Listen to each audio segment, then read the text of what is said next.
Լսիր ժողովուրդ հայտագիրն է Հայաստան ձայնասփյուռի եթերում։ Սեր, սիրահարվածություն, ճակատագիր, երազներ, ընտանիք, համացանց, երիտասարդներ եւ նմանատիպ այլ նյութերի շուրջ զրուցում են ձեզ հետ Հայկուհի Դանիելյանը եւ Տեր Հուսիկը։ Լսիր ժողովուրդ հայտագիրն է Հայաստան ձայնասփյուռի եթերով եւ ինչպես ամեն երկուշաբթի այսօր եւս եւ կրկնություն է Կիրակի օրերին անշուշտ սիրելիներ ձեզ հետ է Տեր Հուսիկ Սարգսյանը եւ մեր Հայկուհի Դանիելյանը։ Օրնեցեք Տեր հայր։ Աստված օրհնի Հայկուհի ջան։ Մենք արդեն երկար ժամանակ է իմ հաշվարկներով գոնե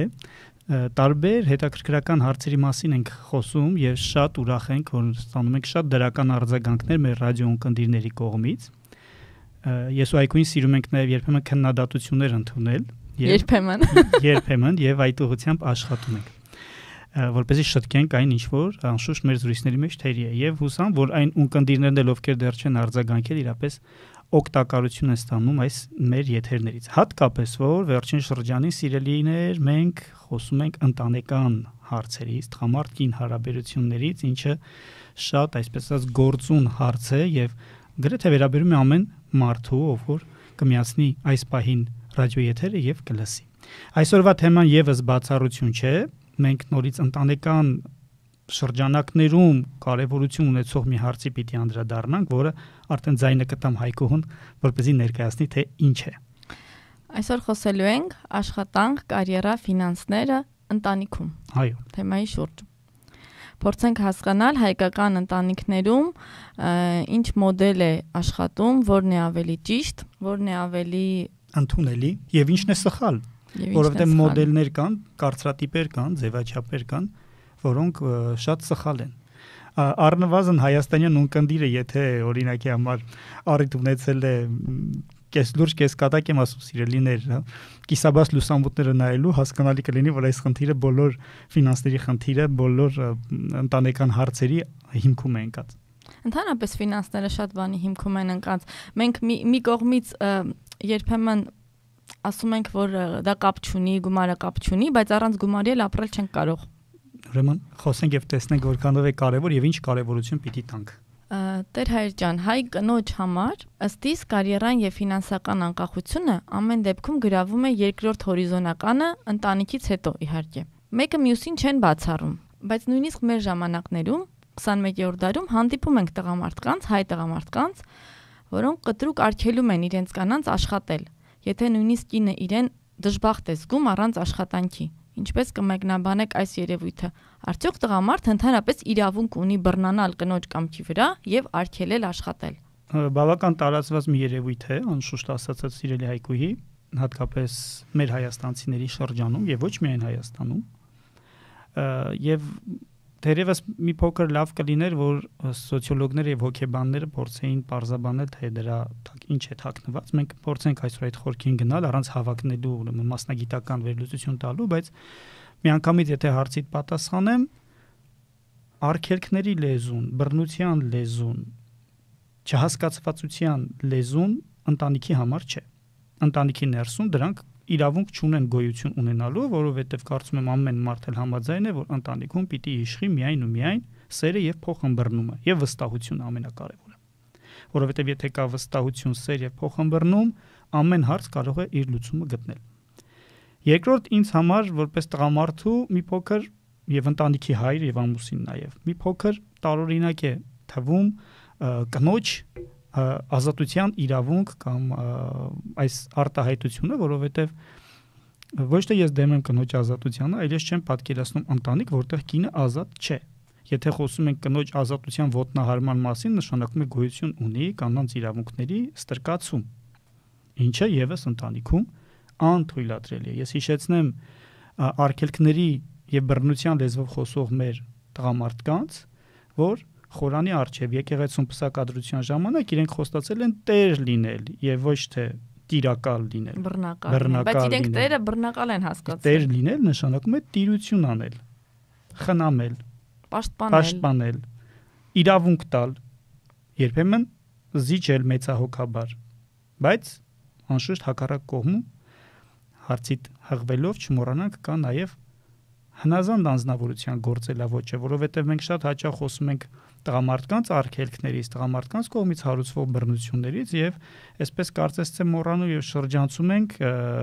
լեզվանի, սանձարձակ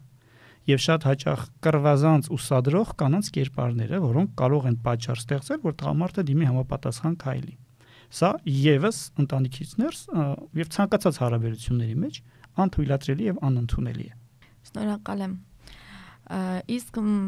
ինչ կասեիք այս հարցի մասին։ Մեր հայկական իրականության մեջ ֆինանսական թեմայի մոդելը կարծում եմ տարբերվում է եվրոպականից։ Հայկական մոդելով ամեն ընտանիք ապահովելու պատասխանատվությունը առաջին հերթին սա տղամարդու պատասխանատվությունն է։ Հետաքրքիր է, ինչ է ասում այս մասին Աստվածաշունչը։ Մինչ Աստվածաշնչին գալը մի փոքր պատճառահետևանքային կապը հասկանանք, ինչու է այդպես, որովհետև ես համոզված եմ, որ սա միայն հայկական ձևաչափ չէ, այլ համամարտկային ձևաչափ է, միայն վերջի 20-րդ դարում է, որ որոշակի, այսպես ասած, կանանց իրավունքների քողի տակ, բայց այս կանանց աշխատելու, կարիերա ստեղծելու, ֆինանսներ տնօրինելու հնարավորությունը մի քանի անգամ բազմապատկվել է, չնայած կան որոշ սոցիոլոգներ, որոնք հաշվարկում են, որ անգամ այսօր Եվրոպայում, անգամ այսօր Ֆրանսիայում կանայք վճարվում են տղամարդկանցից ավելի քիչ, տղամարդկանց պահանջարկը աշխատանքի շուկայում ավելի շատ է, քան կանանց պահանջարկը։ Դա այդպես է իրոք։ Դա թողնենք մասնագետներին, բայց ես դրա մեջ չէի ուզի որպես հոգևորական տեսնել կանանց եւ տղամարդկանց դերերի, այսպես ասած, քաղաքացիական դերերի խտրականություն կամ իրավունքների ոտնահարում։ Սրա հետևում կա շատ լուրջ պատմական հետևանք, պատմական ենթատեքստ, պատմական ենթահող, եթե կարելի է այդպես ասել։ Առաջին հերթին պատմականորեն հինավուրց ժամանակներից մինչև 20-րդ դարը մոտավորապես հասարակությունը զարգացել է այնպես, որ տղամարդը եղել է ընտանիքի ուժը, աշխատողը, հաց բերողը, կինը եղել է ընտանիքից ներս աշխատողը, զավակներին խնամողը, ամուսնու խնամքը տանողը, տան հոգսը եղել է կնոջ վրա, դրսի հոգսը եւ տան հոգսը այդ թվում հոգալու պատասխանատվությունը եղել է տղամարդու վրա։ Այդպես է եղել։ Եվ դրա պատճառներից ուրեմն կարևորագույնն այն է, որ տղամարդը ֆիզիկապես ընդունենք կամ չընդունենք սա,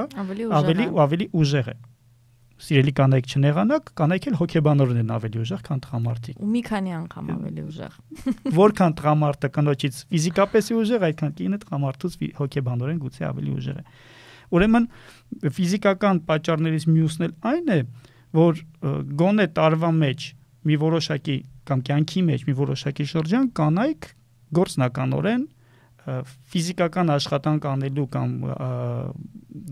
դրամ հայթայթելու ուղղված աշխատանք անելու հնարավորություն ավելի քիչ ունեն։ Խոսքս հղիության շրջանի մասին է, երբ որ կինը մոտավորապես 1 տարի, դրանից հետո այդ երեխայի ծնվելուց հետո վերականգնողական շրջանը հաշվի առնելով, չէ, անգամ կառավարական մակարդակով ունի ազատ շրջան, որ չի աշխատում մարդը փաստացիորեն։ Ուրեմն ստացվել է այնպես, որ գործատուների համար դա նաև վատ բան է ասածս, բայց գործատուների համար դա նաև ձեռնտու չէ, որովհետև աշխատող են կորսում եւ վճարում են, եթե գրանցված աշխատող է։ Բայց պատմականորեն նաև կինը հղի լինելով եւ այդ վերականգնողական շրջանի մեջ լինելով չէր կարող ապահովել ընտանիքի ապրուստը եւ հոգսը բարիս դրական իմաստով նորից տղամարդու ուսերին է մնացել։ Գոյություն ունի նաև բարոյական ըմբռնում պատճառ։ Ավելի անվանենք բարդույթ հնից եկած, որ տղամարդիկ միշտ մտածել են, որ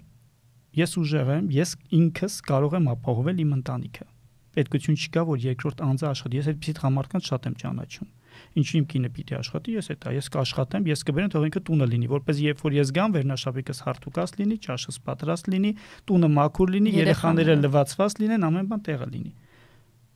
Երանի այն տղամարդկանց, ովքեր այդպես մտածելով նաև գնահատում են այն աշխատանքը, որը կինը տանում է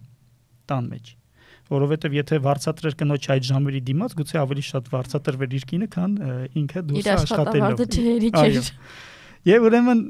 այս բոլորի համատեքստում է անշուշտ, որ ունենք իրավիճակ, երբ որ շատ հաճախ տղամարդիկ նախահարցակ են լինում կամ նախապատվություն է ավելի ճիշտ տրվում տղամարդկանց աշխատանքի ոլորտում, իսկ կանայց պարագայում աշխատանքը ավելի երկրորդական է նկատվում, առաջնային ընտանիքը։ Հիմա եթե փորձենք այս բոլորը բերել մի փոքր հոգևոր դաշտ եւ Աստվածաշնչի դաշտ, հետաքրքրական մի քանի անուղղակի հղումներ պիտի գտնենք։ Նախ ես փորձեցի գտնել Աստվածաշնչում չգտա այն կետը, որտեղ գրված էր, որ տղամարդը պիտի աշխատի, կինը պիտի նստի տունը, կամ հակառակը կինը պիտի տանը չարչարվի, տղամարդը դուրս է, եւ ոչ մի նման ձևակերպում եւ ես Աստվածաշնչում չեմ գտել շատ բարձ պատճառը, որովհետեւ Աստվածաշունչը սիրելիներ մոտավորապես ասած 3000 տարվա ընթացքում գրված գիրք է։ Եվ այդ 3000 տարվա ընթացքում տարբեր մշակույթներ, տարբեր ազդեցություններ, տարբեր ժամանակներ են, բայց անգամ այդ ժամանակի ամբողջ երկայնքով ես դժվարացա գտնել որևիցե մի միտք, որը կհաստատեր այսօր տարածված այդ կարծրատիպը, այդպես անվանենք։ Մյուս կողմից, երբ որ կարդում ենք մարդու արարման պատմությունը, Աստված առաջինը ստեղծեց Ադամին, եւ ասում է Ադամը միայնակ էր եւ ոչ մեկ չուներ իր կողքը, որպեսզի իրեն երջանիկ զգար։ Եվ Աստված ասաց. «Արդ կին ստեղծենք, որ նրան օգնական լինի»։ Ուրեմն կնոջ երկրորդական արարումը, որ տղամարդուց հետո տեղ ունեցավ, նպատակ ուներ նաև, որ նա թեև ու թիկունք լինի իր տղամարդուն, օգնական լինի եւ տղամարդը իրեն միայնակ չզգա, լրացնի այդ տղամարդուն։ Թերևս ընտանիքներում եւս ինչպիսին է լինեն ֆինանսական կամ աշխատանքային պայմանները, տղամարդը եւ կինը պիտի միշտ մտածեն, որ իրենք մեկը մյուսին լրացնելու եւ օգնելու համար են, հատկապես եթե կինը հանգամանքների բերումով չի աշխատում, ես չեմ ասում դա լավ է կամ վատ է, բայց եթե հանգամանքների բերումով չի աշխատում, ինքը միշտ պետք է մտածի, ես տան պատերից ներս ինչ կարող եմ անել իմ տղամարդուն, իմ ամուսնուն օգնելու համար, որպես իր հոգսը թեթևացնեմ։ Ամուսինն էլ պիտի մտածի կնոջ ընտանեկան հոգսը թեթևացնելու մասին, բնականաբար։ Թեկուզ եւ այնտեղ վարձատրման հարց գոյություն չունի։ Մյուս կարևոր կետը Աստվածաշնչի ճիշտ այս կնոջ եւ տղամարդու արարումից հետո է գալիս, երբ որ տեղի ունեցավ պատվիրանազանցությունը Ադամը եւ Եվան կերան արգելված պտուղը, Աստված նրանց դուրս դրեց դրախտից, Եդեմից, որտեղ իրենք ոչ աշխատելու պետքություն ունեին, ոչ հերկելու, ոչ ցանելու, ոչ մշակելու, ոչ սպասելու, ամեն բան պատրաստ Աստված տվել էր։ Եվ Աստված Ադամին, այսպես ասած, անիծում է մարդ արարածին առհասարակ, ասում է, որ այսուհետ սրանից հետո քո ճակատի քրտինքով պիտի վաստակես քո օրվա հացը։ Ուրեմն տեսնում ենք, որ տղամարդու հենց Ադամի վրա է դրված այդ ծանր բեռը Աստծուց սկսած աշխատելու եւ չարչարվելու, ապահովելու համար իր ապրուստը եւ իր կնոջ եկողակցի ապրուստը։ Սա, այսպես ասած, եթե փորձենք գտնել թե աշխատանքի մեկնակետը որտեղից է տրվում մարդու կյանքում, բայց ես նաև Սուրբ գրքի էջերում գտա հիանալի տողեր առակած գրքից, որը կուզեմ կարդալ եւ այս հարցը կարծում եմ ամբողջովին պատասխանված կլինի, սա արդեն վերաբերում է կնոջը։ Ինչու եմ անդադ տղամարդկին ասում, որովհետեւ կան տղամարդիկ, ովքեր այո ասում են, որ ես պիտի աշխատեմ, կինս պիտի նստի տանը, չպիտի աշխատի, դրա համար ունի ենթադրյալ կամ ծանրակշիռ պատճառներ, բայց եւ կան կանայք, ովքեր ասում են, որ ես ինչի պիտի աշխատեմ, թող գնա ինքը աշխատի, բերի, պահի մեզ եւ լավ էլ պահի։ Եվ ժամանակակից աշխարհի մեջ այս տենդենսը բավական մեծանում է, կանանց, այսպես ասած,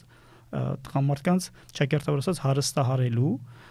փոխարինը օգնական լինելու։ Հիմա տես առակած գրքում ինչ գեղեցիկ տողեր կան, մի փոքր երկար է, բայց արժե կարդալ։ Թե առաքինիկին գտնվի, այդպիսին թանկ է բոլոր գոհարներից։ Ամուսնու սիրտը վստահ է նրա հանդեպ եւ իր ունեցածը երբեք քամուն չի տրվի։ Ողջ կյանքում նման կինը գործակից է լինում ամուսնուն բարիքների եւ ոչ թե չարիքների մեջ։ Բուրդ եւ կտավ ձեռք բերելով նա իր ձեռքով պիտանի հանդերձներ է պատրաստում եւ ինչպես շահութաբեր նավ նա հերվից ժողովում է գանձերը։ Նա ոտքի է ելնում արշալույսին, տնեցիներին կերակուր է տալիս եւ գործի է դնում նաժիշտներին։ Թե գեղեցիկ հանդ է տեսնում, գնում է այն եւ իր ձեռքի վաստակով մշակում է հողը։ Իր մեջքին պինդ գոտի կապած նա թևերը մխրճում է գործի մեջ եւ ճաշակում է աշխատանքի քաղցր հաճույքը եւ ողջ գիշերն էլ չի հանգչում նրա ճրակը։ Ձեռքը միշտ իր օգուտին մեկնած նա առանց ձանձրույթի իր մատներով իլիկ է մանում։ Նրա ձեռքը բաց է աղքատների համար եւ նա բաժին է տալիս խեղճերին։ Նրա ամուսինը եթե ինչ որ պատճառով ուշանա էլ չի մտահոգվում տան համար, որովհետեւ գիտե, որ եթե տանը ցուրտ է, կինը կրկնակի հագուստ է հագցրել բոլորին։ Նա բեհեզ եւ ծիրանի է գործել ամուսնու համար եւ իր համար ծածկոցներ։ Նրա ամուսինը հայտնի մարդ է դրսում, երբ նստում է ժողովրդի մեջ երկրի բնակիչների ու ծերերի մեջ։ Կինը կտավ է գործում եւ վաճառում եւ ծածկոցներ է ծախում քանանացիներին։ Ուժ ու վայելչություն զգեցած նա պիտի ուրախ լինի իր վերջին օրերին։ Նա չափով եւ իմաստությամբ է բացում իր բերանը եւ սահման է դնում իր լեզվին։ Պարկեշտ են նրա տան ճանապարհները եւ նա դատարկապորտությամբ հաց չի կերել։ Իր ողորմածությունները ոտքի են կանգնեցնում իր որդիներին եւ մեծացնում։ Նրա ամուսինը գովում է նրան ասելով. «Շատ դուստրեր հարստություն ձեռք բերին, շատերն էլ սխրագործություններ կատարեցին, բայց դու գերազանցեցիր նրանց եւ անցար բոլորից։ Քո մեջ կանացի կեղծ բարեհաճություն չկա, ոչ էլ սին գեղեցկություն։ Արդար եւ իմաստուն եւ բարեպաշտ կինը պիտի օրհնվի»։ Ուրեմն տեսանք կնոջ մի կերպար, որը բոլորանվեր օգնում է իր ամուսնուն ընտանիքի գործերում եւ ամուսինը ձեռքերը ցալաշին, ասում է ամուսինը դրսում հարգված մարդ է, որը կարևոր գործերով է զբաղված։ Բայց նաժիշտներ էլ ուներ է։ Արաքած գրքի հեղինակ համարվում է Սողոմոն թագավորը, ամենայն հավանականությամբ Սողոմոնը այստեղ գովում է իր կնոջը Թագուհուն։ Պատկերացու Թագուհին է այսպես աշխատում, նաժիշտներ ունենալով հանդերձ։ Հնարավոր է, տարբերակ է վարկած է։ Բայց այս ամենը ասելով, սիրելիներ, բնավ չեմ շեշտադրում, որ տղամարդը պիտի դուրս աշխատի, կինը պիտի նստի տանը, չէ, բայց եթե հանգամանքը այդպիսին է, ուրեմն դա չի նշանակում, որ կինը չի աշխատում, օրհնված կինը լինում է այսպիսին, որ իր ամուսնուն օգնում է նաև ֆինանսական, աշխատանքային կարիերայի հարցում։ Ի վերջո չմոռանանք, որ եթե կինը ուզում է տանը լինել թագուհի կամ դրսում լինել թագուհի, ինքը պետք է իր ամուսնուն դարձնի թագավոր, իսկ եթե ամուսինն է ուզում լինել թագավոր, իր կինը պետք է լինի թագուհի։ Բայց այստեղ հետեր Հուսիկ մի այսպեսի հարց։ Մենք աշխատում ենք ոչ միայն գումարի համար։ Մենք աշխատում ենք ինքնաբավարարվածություն ստանալու համար, պիտանի լինելու համար, մեր ընդունակությունները, մեր ստեղծագործական, ասենք, ունակությունները օգտագործելու համար, մարդկությանը օգնելու համար, մեզ պիտանի լինելու համար։ Այստեղ ոչ միայն գումարի հարցն է, ու ինձ համար ավելի շատ մի տեսակ անընդունելի է ու ես չեմ հասկանում, երբ որ կինը դժբախտ է տանը, թեկուզ բոլոր աշխարհի բոլոր հնարավորությունները գումարային ամուսինը կարող է տրամադրել այս կնոջը, բայց եթե կինը իրեն դժբախտ է զգում, որովհետև ինքը կարիք ունի ինքնարտահայտվելու, այս դեպքում մի տեսակ շատ դաժան է, երբ որ ասում են, ես քեզ գումարը տալիս եմ, այսինքն ստացվում է կնոջը բացի գումարից ոչ մի բան պետք չի այդ դեպքում։ Շատ համաձայն եմ հետո, դա բնավ առարկություն չունեմ ասացիդ։ Միայն այն, որ կինը ընտանիքից դուրս է գալիս, հոգսից կտրվում է, նրան նոր ուժ է տալիս, նոր թափ է տալիս, բայց սրանք արդեն ներքին ընտանեկան հարցեր են, որոնք ամուսինները թերևս երկուսով պիտի նստեն, զրուցեն, հասկանան, թե սիրելիս, ինչն է պատճառը, որ դու չես ուզում ես աշխատեմ, դուրս գամ։ Կան ամուսիններ, որոնք շատ խանդոտ են, կան ամուսիններ, որոնք շատ հպարտ են, մտածում են, որ իմ կինը պիտի գնա ուրիշների հետ շփվի եւ աշխատի, կան ամուսիններ, որոնք ընդամենը չեն պատկերացնում, որ իրենք գանտուն իրենց կինը տոնը պիտի չլինի, որ երբեմն հոգսեր պիտի լինեն, որ ամուսինը իր ուսերի վրա պիտի վերցնի, որովհետև այդ պահին կինը տունը չի, չգիտեմ, ամենահասարակ երեխաների առաջ ինքը ճաշը պիտի դնի, կինը առավոտ պատրաստել գնացել է, բայց ինքը ճաշը պիտի բերի դնի։ Եվ այսպես շարունակ։ Ընտանիքի էգոին էլի։ Ընտանիքից ընտանիք այս խնդիրները փոխվում են, բայց արմատը մնում է նորից էգոն։ Իհարկե, կնոջ կողմից էլ կարող է էգոյի դրսևորում լինել երբեմն, երբ որ ինքը չի կարողանա հասկանալ, թե ինչու իր ամուսինը ի վերջո այս կետը չի ընդունում, որովհետև կարող է լինել եւ ցարակշիռ մի կետ, որը ամուսնու համար, եթե կինը գնա աշխատի, ինչ որ թերարժեքության բարդույթ կառաջացնի կամ չեմ կարող ասել, այսինքն ընտանիքից ընտանիք այս ամենը տարբերվում է։ Բայց կան նաեւ այսօր դեպքեր, երբ որ ընդհակառակը, չգիտեմ, կրթության, դաստիարակության կամ հաջողության բերումով կինը շատ ավելի լուրջ, պատասխանատու աշխատանքի եւ պաշտոնի մեջ է եւ ամուսինը շատ ավելի տնային է, այսպես ասած, մնում կամ ավելի համեստ աշխատանքի անում։ Ոչ մի դեպքում ամոթ բան չկա։ Ոչ մի դեպքում։ Ուղղակի ներքին անձնական ճշտումներ պետք է կատարվեն եւ ինչպես շատ հաճախ ասել եմ, այս բոլոր հարցերը, զույգերը պետք է նախապես փորձեն հասկանալ մինչեւ ընտանիք կազմելը, մինչեւ ամուսնանալը։ Երբեմն նաեւ պետք է նայեն այն մոդելին, որի մեջ մեծացել իրենց կողակիցը։ Շատ ավելի հավանական է, որ այն ամուսինը, որը տեսել է, որ իր մայրը երբեք չի աշխատել, հայրն է աշխատել, իսկ մայրը միշտ տան գործերով է զբաղվել, շատ հավանական է, որ ինքը այդպիսի մոդել, այդպիսի կաղապար պիտի նախատեսի իր ընտանիքի համար։ Լավ կլինի ամուսնանալուց առաջ այս հարցը նրբորեն, առանց կռիվանալու, քննարկել, հասկանալ։ Ի վերջո, եթե սրանից 50 տարի առաջ մեր մայրերը, մեր տատիկները շատ այսպես ուսում առնելու, առաջ գնալու կամ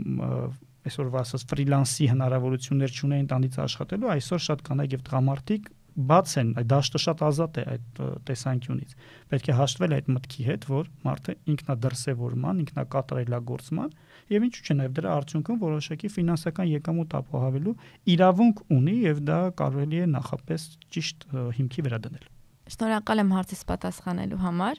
Այսպիսի մի հարց, ըստ եվրոպական մոդելի ընտանիքներում հաճախ ամուսիններից յուրաքանչյուր ունի իր սեփական բանկային հաշիվը։ Մեզ մոտ կարծում եմ սա եթե գոյություն ունի, ապա ամեն դեպքում հազվադեպ է։ Ինչ կարծիք ունեք այս առումով։ Նորից վերադառնանք հոգևոր տեսանկյունին, եթե նայենք Աստվածաշնչի կողմից, ինչպես կարող ենք սա բացատրել։ Հայկուի ջան, նորից վերադառնալով Աստվածաշնչի տեսանկյունին ամենակարևորը պիտի հիշենք, այս բոլորը տեղի ունենում ընտանիքի ներսում։ Մի միություն, մի թագավորություն, որը անբաժանելիորեն ստեղծված է, մարդիկ մեկը մյուսով են։ Այսինքն տղամարդ առանց կնոջ կիսատ է, կին առանց տղամարդու կիսատ է։ Օրինաչափ է ինձ թվում է, եթե մարդիկ աշխատում են երկուսը տարբեր տեղեր, երկուսն ունենան բանկային քարտեր, առանձին հաշիվներ, բայց այդ հաշիվներից օգտվելու մոդելը ինչպես է դա օգնում ընտանիքին, բնականաբար չպետք է լինի ես իմը դու քոնը համակարգով, ինչը շատ հաճախ տեսնում ենք հենց քո բերած եվրոպական գաղափարի, եվրոպական մոդելի մեջ։ Սա ընտանիքում անթույլատրելի է։ Եթե ամեն բան հասարակած է, եթե ամեն բան ընդհանուր է ընտանիքից ներս, երեխաները ընդհանուր են, մահճակալը ընդհանուր է, սեղանը ընդհանուր է, տունը ընդհանուր է, սառնարանը ընդհանուր է, այո, օգտվելը համացանցը ընդհանուր է, ուրեմն ընտանիքի ամեն անդամ իր եկամուտի որոշակի չափով պիտի մասնակցի, ոչ թե սա դու պիտի անես, սա ես պիտի անեմ սկզբունքով։ Հիշեցնեմ ամենակարևորը։ Սուրբ Գիրքը ասում է, որ սերը, իսկական սերը ինքը իրենը չի փնտրում։ Այսինքն ինքը էգոիստիկ չէ, ինքը չի ասում միայն իմը, ես եմ աշխատել, սա ինձ համար է, հա? Ինքը կիսում է դիմացինի հետ այն ինչ որ ունի։ Եթե ձեր ընտանիքում սիրելիներ ամենաթանկ բանը որ ունեք դրամն է, եւ այդ ամենաթանկը չեք ուզում կիսել, ինչ ասեմ դրանից հետո։ Բայց դրամը չէ իսկապես որ պետք է խնդիր առաջացնի կամ հարց լուծի։ Եթե դրամը, այդ ճիշտ առաջին հարցին ենք վերադառնում հաղորդման ամենառաջին, ինչ կարևորություն ունի դրամը։ Եթե դրամը մեզ չի օգնում ավելի լավ ամուր կայացած ընտանիք կազմելու, ապա անպայման վնասում է։ Անպայման։ Որտեղ դրամը կներեք ընդհատեցի, դրամը ի ցույց է դնում ինչ կա ներսում իրականում։ Այո, Տեր Հիսուս Քրիստոս դրամի վերաբերյալ մի տող ունի, ֆանտաստիկ տող է, ասում է դրամից ձեզ բարեկամներ արեք, ոչ թե թշնամիներ։ Որ դրամը ձեզ օգուտ բերի։ Դրամը ձեր փրկությանը ծառայի, ձեր երջանկությանը ծառայի, ոչ թե այս ամիս երեխաները հագնելու կոշիկ չունեն, բայց ես որոշել եմ iPhone առնել։ Իմ աշխատած փողն է, ես որոշել եմ iPhone ունենալ։ Ինչ աբսուրդի։ Կան նման ընտանիքներ, կան նման մարդիկ։ Կամ, չգիտեմ, պարտքերի մեջ են, ընտանիքը տառապում է այդ պարտքերից, հազարավոր բարեկամներ երես են թեքել իրենցից, բայց իրենք, չգիտեմ, աշխատած դրամը անիմաստ, անպետք բաների վրա են ծախսում, սա լուրջ քննարկելու, խոսելու, լուծումներ փնտրելու հարց է։ Եվ ամուսինները երկուսով պիտի այս հարցի վրա աշխատեն։ Անպայման երկուսով։ Անպայման։ Բանալի բառը։ Այո։ Այսպիսի մի հարց, ինչպես վարվել, եթե ընտանիքի անդամներից մեկը, այս դեպքում կարող է լինել եւ կինը եւ ամուսինը, որը ամեն կերպ տնօրինում է ընտանեկան բյուջեն, մյուսը միշտ խնդրողի դերում է, ինչ որ իր թեկուզ փոքրիկ ինչ որ ցանկությունները ֆինանսական կատարելու համար։ Տված այդ հարցը շատ տեղին հարց է, որովհետեւ չափազանց շատ հանդիպող երևույթ է եւ որպես տղամարդ խոստովանեմ, որ շատ հաճախ այդ բռնության այդ տեսակը տղամարդկանց ձեռքերի մեջ է։ Շեշտեցի բռնություն բառը, որովհետեւ բռնությունը միայն բռնուցքներով չէ, գոյություն ունի նաեւ ֆինանսական բռնություն հասկացությունը հոգեբանության մեջ, որով դիմացինը ստիպում է կամ փորձում է իր կողակցին գցել որոշակի կախվածության եւ անելանելի վիճակի մեջ, որպեսզի ինքնուրույնություն չունենա։ Մենք արդեն խոսել ենք անձնական սահմանների մասին, մեր եթերը ունեցել ենք, եւ կարծում եմ սա ուրիշի անձնական սահմաններ մտնելու եւ սեփական կարծիքը, սեփական խոսքը, սեփական բնավորությունը, սեփական, չգիտեմ, կապրիզները թելադրելու հիանալի միջոց է, հոգեբանական միջոց է, որը շատ հաճախ կիրառում են ամուսինները, ամուսիններից որևիցե մեկը իր դիմացինի հանդեպ, ինչը անշուշտ միանշանակ անթույլատրելի է։ Ավելին ասեմ, միասին ապրող ընտանիքներ կան, որտեղ որ սկեսուրները կամ սկեսրայինները, աներները կամ զոքանչները շատ հաճախ ասում են, որ դրա մը կաշխատեք, դուք դեռ ջայլ եք, կբերեք կտակ մեզ, մենք կորոշենք, թե դա ինչ պիտի արվի։ Անշուշտ, եթե մի հարկի տակ են ապրում երկու ընտանիքով, մի քանի անձերով, նորից այդ դրամը պետք է միասնական հասարակած լինի, չի լինի, որ մի մասը աշխատի, այսպես ասած, վատնումներ անի, մյուս մասը միայն կուտակի։ Միշտ պետք է դա որոշակի փոխադարձության վրա լինի, սա նորմալ է, սա բարոյական նաև մոտեցում է, բայց մյուս կողմից նորից ընտանիքը վերահսկելու, ընտանիքի անդամներից որևիցե մեկին կամ շատ հաճախ զույգին նվաստացնելու եւ ուրեմն ինքնուրույնության հնարավորություն չտալու մի քայլ է, մանիպուլյատիվ գործողություն է, որը հոգեբանորեն շատ ծանր է ազդում ընտանիքի առօրյայի վրա։ Իսկ ինչպես վարվի կինը, եթե ամուսինը չի ձգտում աշխատել, որ մինիմալ գոնե ապահովի ընտանիքի ապրուստը։ Երևի թե սա հազվադեպ պատող երևույթ է իմ կարծիքով։ Ծուլությունը բոլոր տեսանկյուններից դատապարտելի է, որտեղ եթե ամուսինը չի աշխատում, սա ծուլության հարց է եւ պատասխանատվություն չստանձնելու հարց է։ Այսինքն տեսնել, որ ընտանիքը ունի ինչ-որ կարիքներ, դու օգտվում ես տան տարբեր կոմունալ հնարավորություններից, բայց ինքդ չես ուզում որևիցե ձև դրան քո, այսպես ասած, լուման ունենալ, լուման բառից բուն եւ փոխաբերական իմաստով, ապա սա իսկապես մեղավոր դրություն է։ Հետաքրքիր է, որ Աստվածաշունչը ասում է, եթե մեկը ասում է իր ընտանիքի անդամներին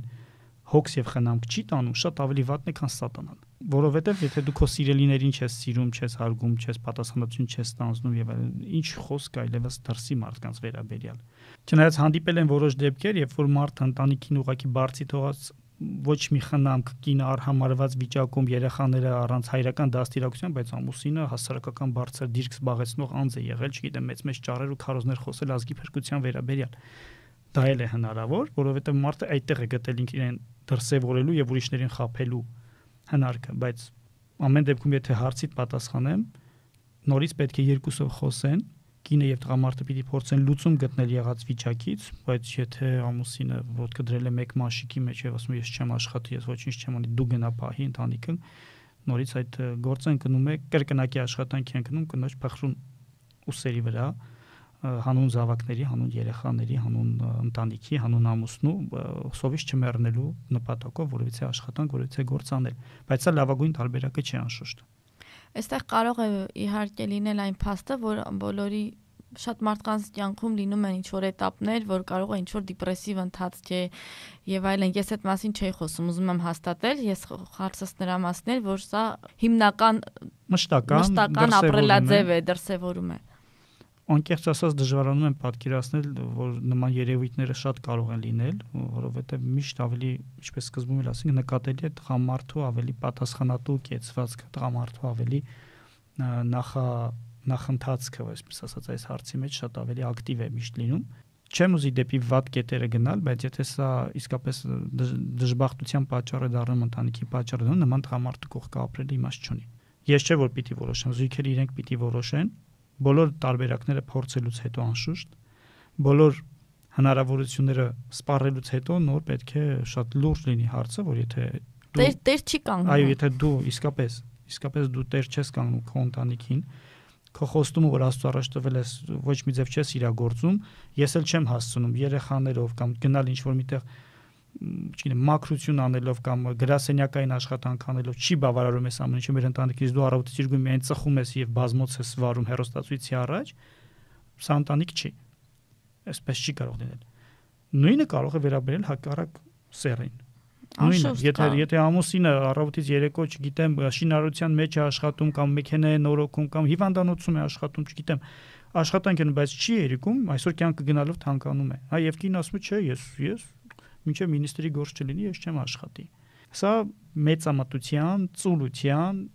եւ անպատասխանատվության, այսպես մի շաղախ է խառնում, թե ինչի Աստծուն էլ հաճելի չէ։ Կամ ընդհանրապես չեմ աշխատի։ Հա։ Նույնիսկ ավելի վատ։ Իսկ փորձենք ընդհանրացնենք այսօրվա զրույցը, ինչպիսին է ձեր կարծիքով ընտանեկան առողջ, այսպես ասած, ֆինանսական մոդելը, դրամական միջոցները վերջը ով պիտի տնօրինի, ինչ սկզբունքով։ Այստեղ կես լուրջ կես կատակ իմ գրքի մեջ էլ եմ այդ մասին անդրադարձել, ես ասում եմ, որ լավագույն մոդելը կոմունիստական մոդելն է։ Կոմունիզմ։ երբ որ մեկը բոլորի համար է եւ բոլորը մեկի, ինչպես հայտնի հրացանակիրներն էին ասում, սոցիալիստական աշխարհում այդպես է, բջիջները հասարակության պատասխանատու են մեկը մյուսի հանդեպ։ Ընտանիքում առավել եւս տղամարդը եւ կինը պատասխանատվություն պիտի ունեն իրենց մեկը մյուսի հանդեպ եւ իրենց երեխաների հանդեպ, եթե ավելի մեծ ընտանիք է, մյուս անդամների հանդեպ միշտ պետք է լինի պատասխանատվություն եւ մեկը պիտի աշխատի բոլորի համար, բոլորն էլ պիտի աշխատեն այդ մեկի համար։ Սա լավագույն օրինակն է եւ սա կոմունիզմից չի եկել, ասեմ։ Հետաքրքրական է, որ երբ որ Քրիստոսի համբարձումից հետո առաջին քրիստոնեական համայնքները սկսեցին ձևավորվել, Սուրբ Գիրքն ասում է, որ քրիստոնյաները բոլորը միատեղ էին, միաբան էին եւ ամեն մարդ ով ինչ ուներ հասարակացեր, այսինքն բերում էին մարդիկ, հավաքում էին, իրենց ունեցածը կիսում էին, սիրով, խոժարությամբ Աստծո սիրուն իրար էին նվիրում։ Եվ սա ստեղծեց մի երևույթ իդեպ, որը կոչվում էր հասարակած ճաշեր, մարդիկ իրենց ունեցածը ուտելիքը բերում էին միասին էին հավաքվում ուտում եւ այլն, հիմնականում ծիսական պաշտամունքներից հետո, եւ այս հասարակած ճաշերը գիտես ինչ անուն ստացան, ագապե, սիրո ճաշ։ Ագապե, որը մենք ասել ենք, որ սիրո կատարելագույն տեսակն է, այսինքն երբ որ մարդը իր ունեցածը բերում էր եւ ուղղակի բառիս փոխաբերական իմաստով զոհա բերում էր, տալիս էր դիմացիներին, կերեք խմեք եւ հարուստ աղքատ կապ չունի, բոլորը միասին էին եւ սիրով էին։ Նույնը եւ ընտանիքում ինչ որ ունես ով տղամարդ քո կնոջինն է եւ ինչ որ կին ունի իր ամուսնունն է, չպետք է լինի այդ զանազանումը, սա իմն է, սա քոնն է, ես այսքան աշխատեցի, դու այսքան, ես շատ եմ աշխատում, դու քիչ ես աշխատում, ես շատ եմ վաստակում, դու քիչ ես վաստակում, բոլորը պետք է լինի ի օգուտ ընտանիքի եւ ընտանիքի երջանկության կառուցման։ Շնորհակալ եմ Տեր Հուսիկ, մի փոքրիկ հումորով փորձեմ ավարտել այսօրվա հաղորդումը։ Այսպիսի խոսք է, ասում են, ինչպես ֆինանսները պետք է բաժանել ընտանիքում, ինչ որ աշխատում է կինը դա կնոջն է, ինչ որ աշխատում ամուսնունը, ամուսինը դա ընդհանուր ընտանիքինն է։ Չէ, դա քրիստոնեական մոդել չէ, որքան է որ հումորը լավն էր, բայց դա քրիստոնեական մոդել չէ։ Ամեն բան պետք է լինի հասարակած, որովհետև ընտանիքում պիտի թակավորի ոչ թե եսը, այլ մենքը։ Շատ շնորհակալ եմ, լավ օր եմ մաղթում մեր ունկնդիրներին։ Աստված օրհնի բոլորիդ եւ կհանդիպենք առաջիկային եւս մեկ ընտանեկան միջի շուրջ։ Հաջողություն։